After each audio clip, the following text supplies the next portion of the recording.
Welcome back, ladies and gentlemen, to HGC Korea Week 7, Day 2. My name is Wolf. With me is GLuck. Our final series of the evening will be between Tempest and GLuck. On paper, before going into tonight's matches, we thought this one might be the closer one, but Supernova actually put up a good fight in the previous series, so I'm hoping that this one is a good series as much as the previous one was, because even though it was a 3-0, there was a lot of good to talk about on Supernova's side. Hey, GLuck defeated Supernova. It's been some time, but maybe they have done some practice for the last two ones against Blossom and Feliz. Not as much, for sure. And maybe just switching around, like what Supernova was stressing, Haven, when he's off to another tank other than Muradin, it sometimes creates some miscommunication. It seems like almost he's just diving alone and the rest of the team doesn't really follow.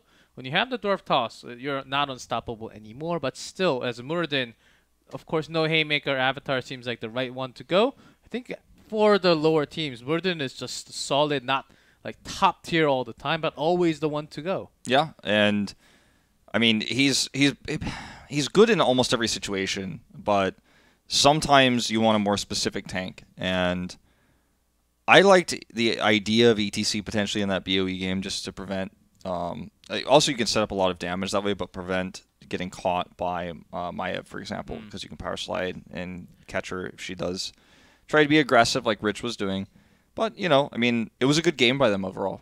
Yeah. Also, when you have Irel, I think ETC is actually okay. Only with Irel in this meta. ETC is just so... Compared to like a Diablo with full souls, you can fit like 3 ETCs in there, right? With the HP bar if you compare them.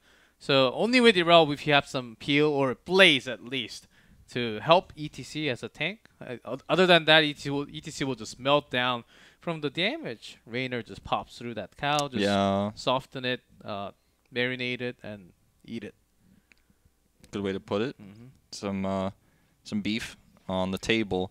So, you know, we're going to be introducing these two teams in a moment, and we'll find out our map bans, etc. But I'm thinking that Tempest is looking for a very one-sided 3-0 today after their equally one-sided loss to Gen G last week. I think it's, for them, a story of potential redemption, bouncing back at least, and trying to maintain their top 3 spot. Because right now, like, they're, I think morale-wise, after that loss against Gen G, they probably were pretty hurting, especially after that Tomb game where it just was not going to go their way. They got totally crushed. I don't know, man. It's for Tempest, it's the story of inconsistency always. If you look at the top 3 teams, it's like Gen G has a few slumps after championships, but this year, no. Totally solid. You look at Tempest, the height of their inconsistency, week to week, totally different level of play. And then Ballistics was like at their worst during midseason, and they're like coming back up. So those are like the top 3 teams as graphs, basically. But there are a lot more things to be done by Tempest and Ballistics if you want to challenge the first spot. Gen G, today they did not look as perfect. But Tempest today, I think the best answer they can actually have within that short period of time, unless they want to be stuck with this for the rest of the year and year forward going, if they have another long-term period idea. Just going back, having good solo lane, the DPS, and the flex. I think that was the best. And they have tried the role swap against Gen G. 3-0. You know the consequences. We know the consequences, and based on our infographic here, it looks like we will be having that same role swap continuing into tonight, with Lockdown probably playing the off lane, Good playing DPS, Dami playing sub DPS, but there's always flexibility to be had.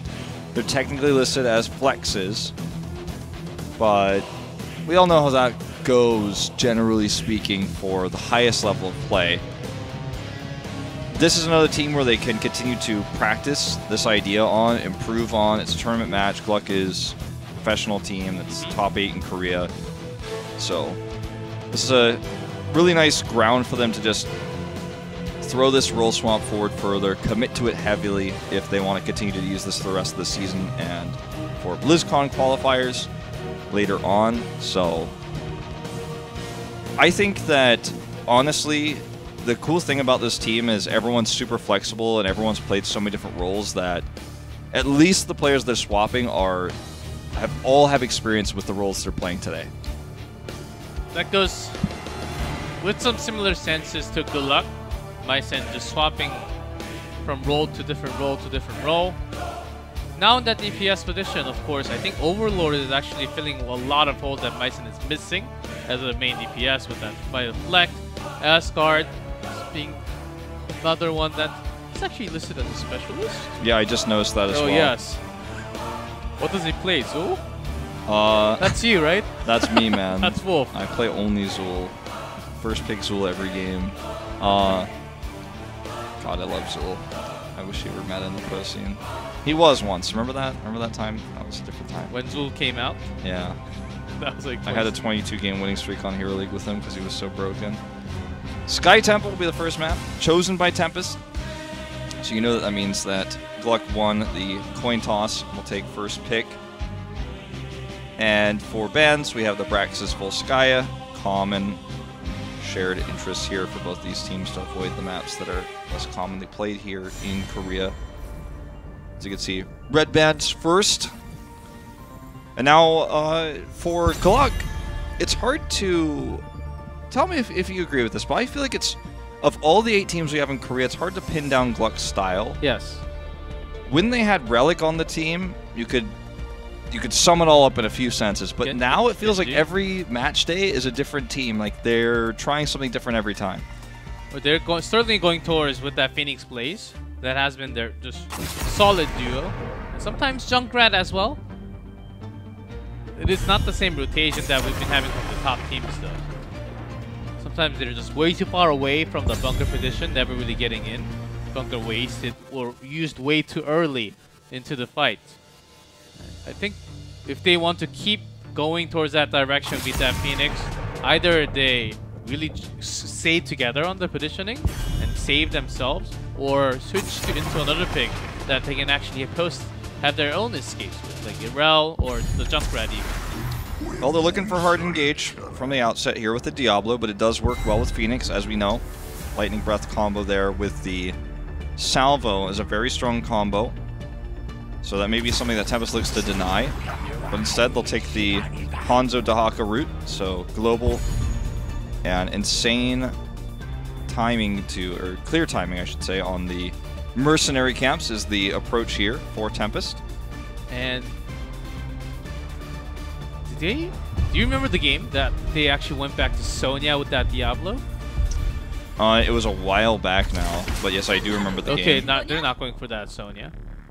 But for the Diablo pick, Rockstar did not play too many Diablos. Only once during Phase 2, and none during Phase 1. So this is actually his second Diablo of the year. Yeah, he lost that Diablo map as well. Oh, yes. Medivh is banned, not a shocker here. When you have these 3 heroes, they all pair so well with Medivh. And he's perfect for the battleground. Yeah, I was about to read and say maybe they're hiding a DPS along with a Medivh, but Tempest has a perfect read. When you have a tank that doesn't usually play a Diablo and the first picks Diablo for some reason, you know there's something fishy, yeah, certainly. You are absolutely correct. Yes. It's like you know, such a big tell in the draft when you see that priority, and you're like, well, can you win with Diablo alone? I think you need some help with this. And you just ban out the Medivh to be safe. Anubarak, one of Sign's old favorites, coming in here with Deckard. Always good to see Hyde on this support. It's a treat. We've got some of the world's best supports in this league, and Deckard Cain's such a high impact support with his zoning that it becomes pretty awesome to watch what he can accomplish. Yep, and Overlord, one of the first Korean, actually the first Korean player to use Medivh competitive back in 2016. Raynor. He's going to be on his Leeming. I think they certainly thought about Medivh. Oh, they definitely did. Yeah, they just went around, and Overlord still has the Leeming. It's one of his favorite mages. Well, for the final pick here, we are looking for secondary DPS for Tempest. The Phoenix pick I mentioned earlier is still viable here. It might just be the best way to round this out. Junkrat is the other good choice, I think, for you know, global control, and that's what they will take. So very rarely do we see Junkrat paired with the Dahaka. It's actually usually against the Dahaka with a Blaze, for example. Blaze goes completely through this draft for a rare case. So I'm interested to see how good plays the Junkrat now that he's going to be roaming around with Dahaka in another lane. So will they be doing a lot of invade play? That's the big question for me. Hey, lockdowns Dahaka. I still honestly do not have trust in his Dahaka yet. Even though he did play a lot of false stat. Possibly the player with most number on that false stat in Korean heroes all over ever since false stat existed, ever since Lockdown started playing Heroes of the Storm competitively. He was off lane oftentimes, but Dahaka does not work the same exactly. Yeah. And his call last time when they were going against Genji, very questionable mistakes. Well, he has 2 games played of Dahaka. Probably career, I would say, actually. This will probably be his 3rd time playing it, because he didn't play off lane before this, but it's interesting to see that Dami, you know, just always comes up consistently. We talk about role swaps. He's swapped more than anybody, man. We talk about his Miracle days, talk about his old Tempest days, his days on Tempest now. He has played, in Phase 1, he played 30 different heroes throughout the season. Insane amount. Same as Overlord, actually. Both of these players that are super flexes. And it's just fun to see how versatile this player can be. Rocking the 2016 Tempest mount, remembering the glory days where he was a champion. The Wizen Duelist game 5 that everyone remembers versus MVP Black. He hasn't won a title since. Hasn't been able to hold that trophy. It's been 2 years now.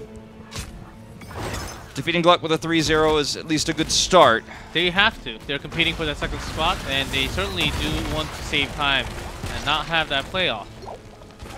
2nd place, straight to BlizzCon. I think that's exactly what they're going for. Yeah, that's absolutely the And idea. they're really close with Ballistics right now. 7-2, 7-7 to match score. Plus 16, plus 15, so only 1 away from Ballistics getting 2nd place. Yeah. Something I point out a lot, and I noticed there was a thread on Reddit about this earlier today, is guys can watch first-person views. HGC at PlayXP.com, but we're going to watch this fight really quick. Roxor's caught. This looks like a big win for Tempest. Blown Up here does not have a lot of stacks yet. They're going to steal this camp with the invade successfully. Overlord's caught with the mine, and that's going to be a double kill for Tempest. They steal the camp, and you could have watched it all on HGC.PlayXP.com. First-person views.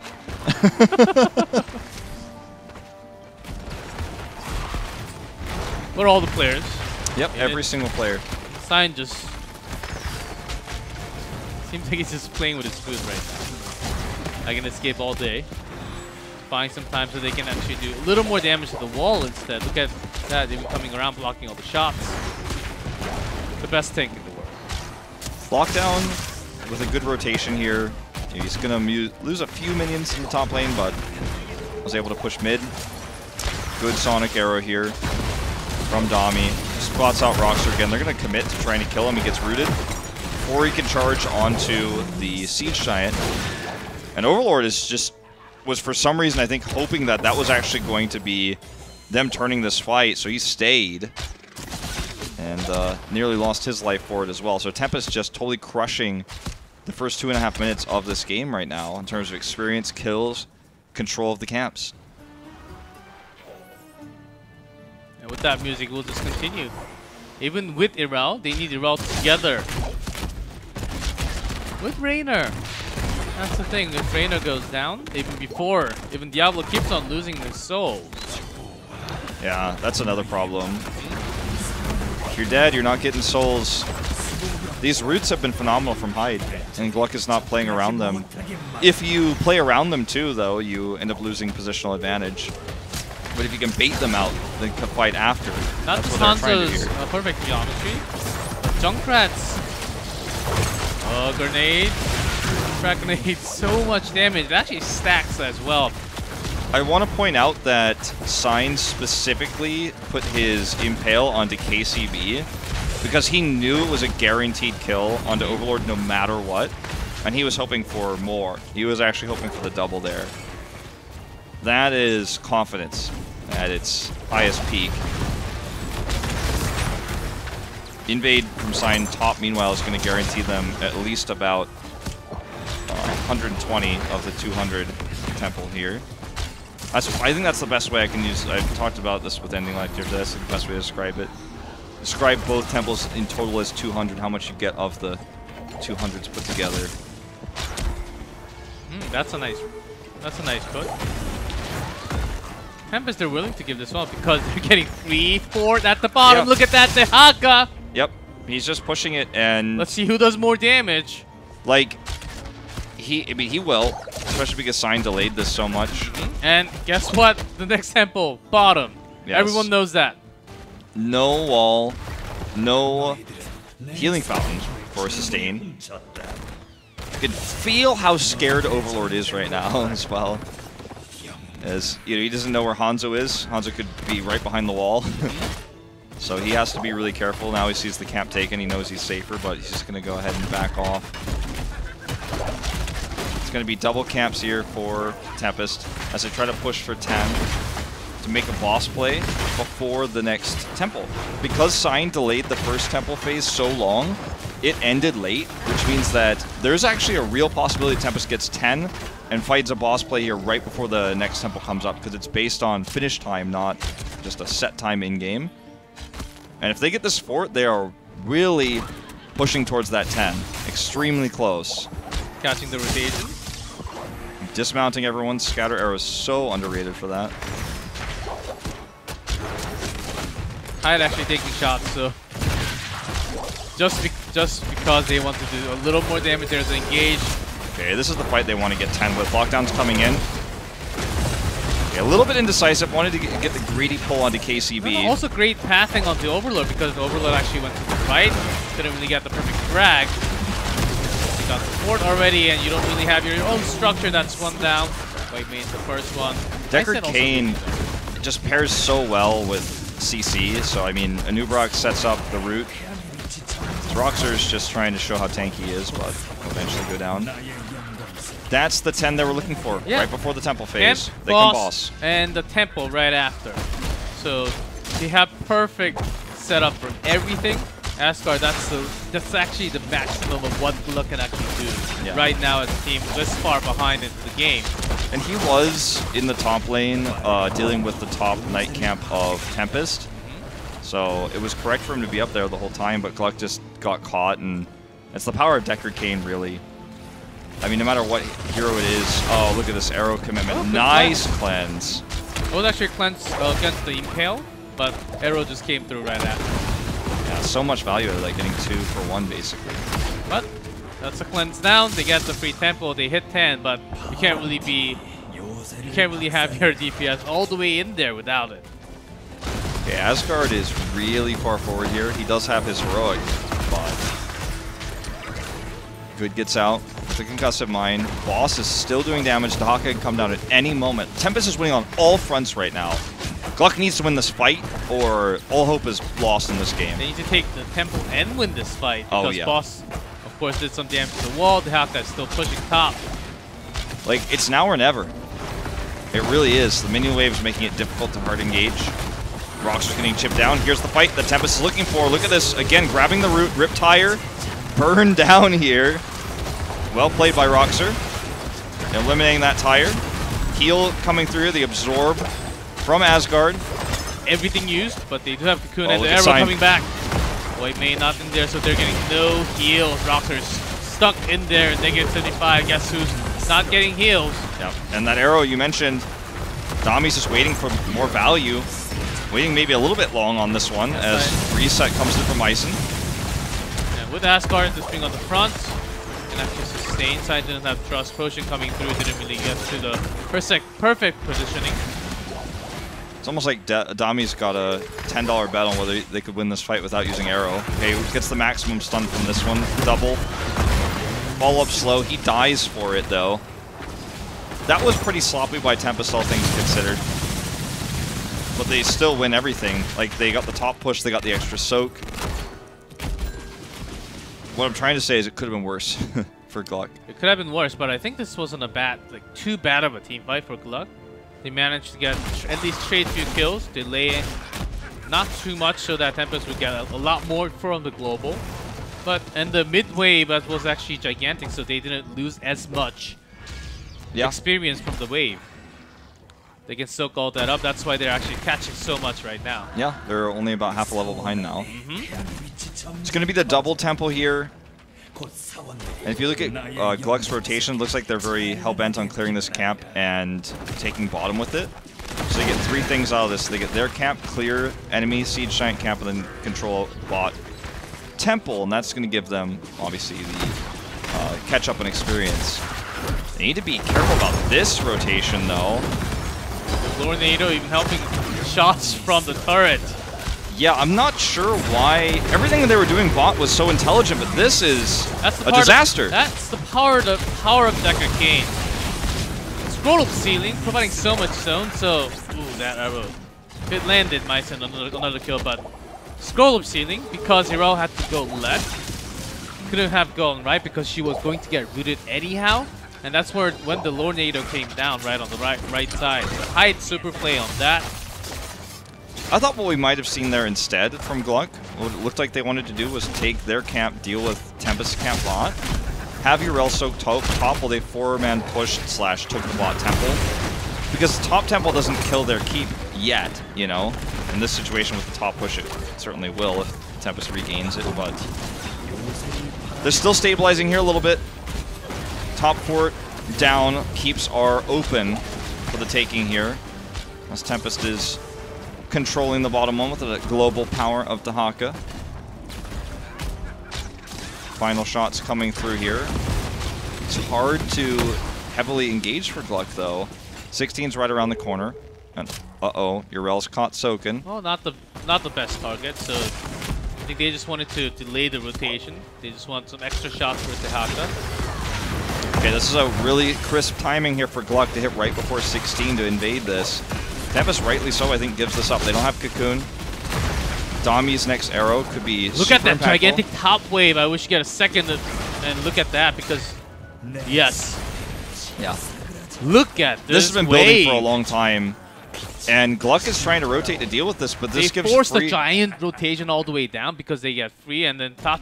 They lose few tempo shots, but that's all. They do a lot more with the top wave. Yeah, and now Tempest can just push mid. Boss is just respawning, so they could have pushed mid if it wasn't up, but this is going to be the better play. Such a late rotation coming down, and they have Hanzo, so they can clear this super fast. Look at Sign's positioning, it's just preventing everyone from getting onto the point, but it's not going to last forever. In fact, they may have to give. They need to get White Main right in there. That's the exact thing what stops Tempest from doing all the boss. If you have Aegis in there, 40 armor, healing all of them together, that may be a little tough even though you have the 16 talent. Yep. So Tempest, good choice to actually stop that for now. Notice Junkrat's positioning as well. Riptire coming in here for now, but he's got the concussive mine already on top of the location, so he's going to try to prevent that armor from coming down. Knockdown the target. Well, look at that mine, bosses. Tempest. They get the boss. Can they win the team fight as well? Good, just setting this up so well. I think they are going to get the team fight. Asgard doesn't have his Aegis anymore. He's getting poked out by Dami here. Boss is real upset, but here's the arrow. There's a chain crowd control and the Leeming, along with Mycen and everything else. Actually, this might just be game. Finds a kill onto Hanzo, but the boss is going already. Okay, Overlord, yeah, going to get the blow up there. He gets the second kill. So that's actually going to prevent the end, I think. The death timers here are not incredibly long for Li Ming and Asgard here, so it looks like this boss actually, which almost was a game-ending boss, just gets a keep. So, nice play there by Overlord to actually prevent that from happening. And top walls, the keep walls open, so Temple hitting even more right after the spawning there. They have the Haka, top wave, soak up the XP. Wait for the rest of the members. They would love to fight right after. At least GLuck, they have 16 now. I guess that's the best news that they actually have. And Good just sets up the double camp push. 16, just like before it, the 13 window. Before Tempest got 16, they fought that. Now they're going to look for a fight before Tempest has 20. And Rockstar has full stacks, so it's a lot better of a fight for them now. Asgard looking for the setup here. He does not have Scarlet Aegis, though, and he's stunned to death, killed immediately. And that's basically all she wrote. Aegis for the armor, but you buy that time. And remove the healing as well from the second King. That's exactly what you have. And you have Raynor in that trap point. You can't escape it with the healing from KCP. Yep, Roxer just body blocked out. You know, his large health and his regen keep him alive for a while, but there is a sad ending to this story as Mycen comes down trying to mitigate some of this damage. Look at the bot push, all that pressure coming through. It's one of those things where you're like, remember that push? Remember when Good took those camps? They're going to get the night camp. The final shots of the temple will go directly to the mid wall, which Dahaka is setting up to do even more. Yeah, there's 20. Even with the white main, self-price is 13, Radiance is 16 for maximum, basically maximum heals for your teammates all the way up, for yourself and all the teammates with Zeal as well. But even that's not important when you have your Raynor trapped in there for that burst. Yeah, it's just, there are limits, shall we say. And after the first few seconds, white main will be low on mana. Of course, that Q. With that 4 change, you can't really get that mana reduction as much. What can you do from here for GLuck? That's 20 to 17, 2 keeps down. I mean, I think you just have to hope for a mistake. Big mistake, yeah, in the rotation from Tempest. I mean, that's what Roxer's trying to set up for right now. They don't know where he is, but they can reasonably assume. Tempest is very good at understanding that when you don't know where Diablo is, you just don't take risks because you have the 20 advantage, you have the 2 keep lead.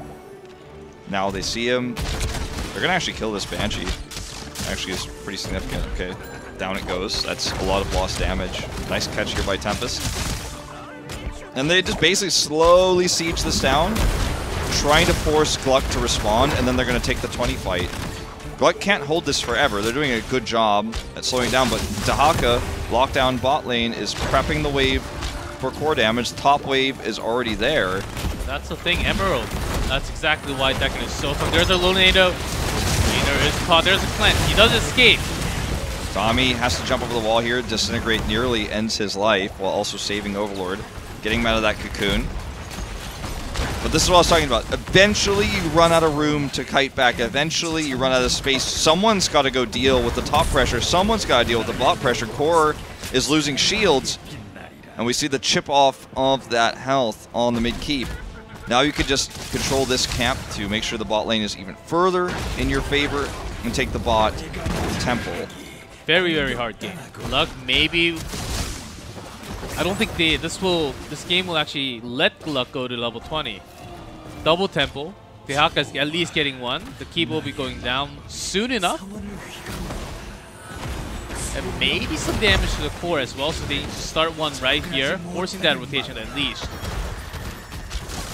Oh, Roxer is just CC stunned, locked down. He had no health. Well, he's coming back soon, but the rest of the members will be going down as well very soon. There's that massive slow. Perfect gem at 20 for Deckard as well.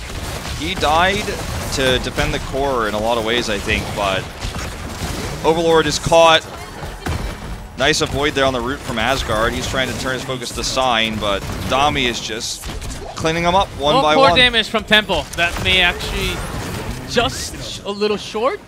Well, I mean, the top temple, yes, or sorry, 10%. the bottom temple will actually finish it anyways, so. Well, there you have it. Game. GG, Tempest takes game 2. Just really good control of these fights. And then once they got the macro lead, we saw a one-sided game on Sky Temple earlier. At the highest level of play, when you do get a small advantage on this map, if you play correctly around that, it's so difficult to do anything as the losing team.